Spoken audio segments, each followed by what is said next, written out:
first and foremost, how are you feeling? I know you've had some injuries. You had an injury after the win over Tyron Woodley. How are you doing right now? I'm doing good. I mean, my knee's kind of sore. I'm standing up here on this carpet right now. You know, but I'm feeling good. My injury's starting to heal up, and you know, I'm starting to get back into activity slowly. So I'm feeling great. I can't wait to get back in there. Is the plan November on that New York card? It seems like that would be the perfect scenario, Madison Square Garden. I have no information for you guys, Okay. but I might have given it a right? yeah, but I definitely want to get back in there before the year is over. So, you know, if it's November, it's November. If it's December, it's December. It doesn't matter to me. I'm just, you know, I want to fight before the year is over. It's been a few months since you've won the welterweight title. I'm curious. Sometimes winning the UFC title, you know, lives change. You know, some fighters feel the same. How has this, you know, winning the belt affected your life? Well, life has changed since winning the belt because now I thought I would have more time to myself, more time to be able to do what I want to do, and that's not the case. It's not being a champion, it's more demanding of my time. So that's one of those things that I didn't think would change in this way. I thought it would get better, but unfortunately that's a sad truth. But I have a 5-year-old daughter. She's going to be 5 this month. So, you know, I need to be able to spend as much time as I can with her and just pouring all that knowledge into her. So, you know, yeah, that's one of the biggest changes that I've had. Has it almost been overwhelming for you? No, not overwhelming. It's just because I can handle anything. You know, I'll adapt. I'm adaptable. I'll adapt, and I think I've adapted okay. It's just I like that time. I like my freedom. I like being able to spend time with my daughter.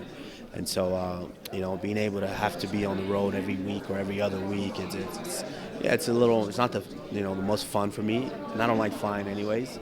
So, it's been a little challenging. Tyron Woodley said on the red carpet the other day that he's really pushing for that rematch because of what he's done as the welterweight champion. Do you think that is the next fight for you? I mean, I don't think anything. You know, that's one thing that I've learned since being in the UFC. You know, don't say you deserve this or you think this is going to happen, because they might choose to go left. You know, so, but yeah, I mean, you know, he's a guy that has, he's a guy that definitely he put some work in, and it was a champion for a while. It was a dominant champion. So, you know, if he wants a rematch, I have absolutely no problem with that. But it's not just my decision or his decision. We have to abide by the organization's, you know, rules as well and what they want to do. So, you know, it's not just our decision. But if that's the case, then yeah, I would love to fight Tyron again. Are you living vicariously through Robbie Lawler for his camp because he's fighting Colby Covington? I know you wanted that fight. I know whether he deserves it or not. I know there is some personal, you know, kind of stuff going into that potential matchup. Yeah, I mean, that was a fight that I wanted, and it's a fight that still could happen. I mean, nothing's set in stone just because he took a fight. He's fighting in a couple of weeks, and so. You know, yeah, that's a fight that I wanted. I wanted to be the next guy to get my hands on him, but now Robbie gets to be that guy, so I'm a little jealous. Yeah. Quick thing on your team on Hard Knocks. What does Jason Jackson got to do to get in the UFC? What happens? He just needs to be consistent. You know, that's the thing with Jason Jackson. Jason Jackson is one of those talents to where he's just a very, you know, gifted athlete, mixed martial artist. Your training camp and like a lot of people, like I always hear when I talk about, you know, the guys at your camp and the training partners, they talk about how good Jason is, and it's just it seems like I don't know why he hasn't been picked up by the UFC yet. He just seems so talented. Yeah, I mean, you know, it's just got to stay consistent and just do the right things. But you know, it's not necessarily, like we said, it's not necessarily what you think is going to happen or what you want to happen. You know, they do it when they're ready and when they want to do it. That's why, you know, they're the leaders in mixed martial arts. You know, so, you know, he just needs to stay consistent. You know, Jason's a very, very special talent, and, you know, I have no doubt that he'll be on this level soon.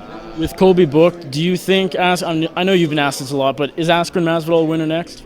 No, there's no clear-cut next guy. I mean, it might be Tyron. It might be, you know, winner of Leon Edwards. It might be Colby's fighting in August, so that's not that far away. You know, it could be him if he wins. You know, so I have no expectations anymore, and that's the biggest thing with me is, you know, when I was chasing this title, it was just, damn, I can't get a fight, I gotta do all this extra stuff, get on social media, expect maybe this will happen, maybe that'll happen, and I've been let down so many times. You know, that's what the upside of being in the position that I'm in now is I don't have to ask for fights anymore. They gotta come to me. Do you have a preference for who is the next title challenger? Absolutely, I would love to fight Colby Covington next because that's a guy that it's very rare that I get an opponent to where I don't necessarily have the best, you know, nicest feelings towards, and so I think that would have been a fight camp that I would have enjoyed, being able to train for a guy that I know I'm going to go out there and you know, put it on the line against. So, you know, I would prefer him, but it doesn't matter to me as long as I'm fighting, I'm making money. You've done a lot of commentary in the past for Titan FC. Are you still doing that, or now that you're so busy, have you put that on the back burner? You know, I definitely still like to do that. I love to doing that. You know, that's kind of grooming me, helps prepare me for what's to come in the future. It's just unfortunately now that I'm super busy, it's making it harder to get back on the broadcast. But man, if the time permits and things line up, for sure, I would love to get back in there. Is a career in broadcasting something you see in your future after you're done fighting? Absolutely. I mean, broadcasting, whether it's movies, you know, Leonardo DiCaprio, call me, The Rock, call me, I'm ready. You know, it doesn't matter. All those things is, you know, something that I see in the future.